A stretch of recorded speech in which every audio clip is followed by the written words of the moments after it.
mabuti para gumanda ang kinabukasan mo. Hindi yung pagkakataon.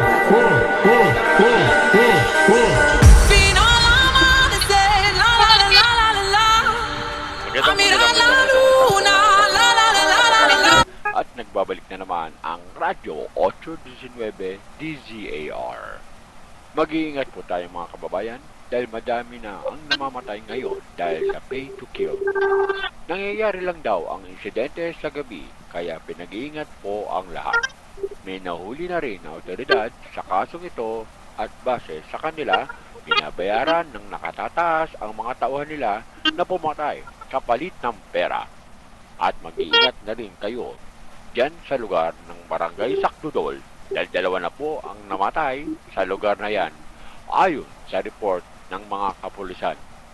At yan lamang po ang ating balita sa mga oras ito. Salamat po. Mag-iingat tayo, huwag na munang lumabas ng bahay. Delikado na. Bumalik na naman yung pay to kill. Dati kasi nung mga bata pa kami, marami ang namatay dito sa Barangay Sakdo. Ang dami kasing tao ang naghihirap. Nahanap na ng mga pulis yung leader ng krimen. Nahuli yung leader, kaya nagkawatak-watak na yung... Nahuli na din sila.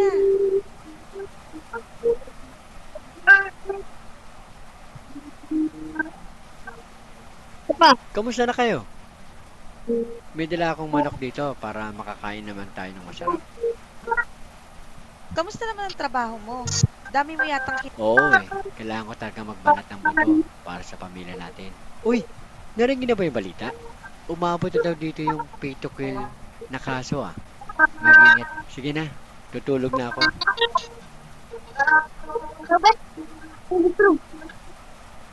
Makakain na ulit tayo ng manok. Ang tagal na rin yung huli nating kain dito. Huwag muna natin kainin to bukas na para almusal natin. Sige na, lock mo na lahat ng pinto at bintana. Huwag kang magpaka-late sa labas ha, delikado na. Sige na, kumilos na para...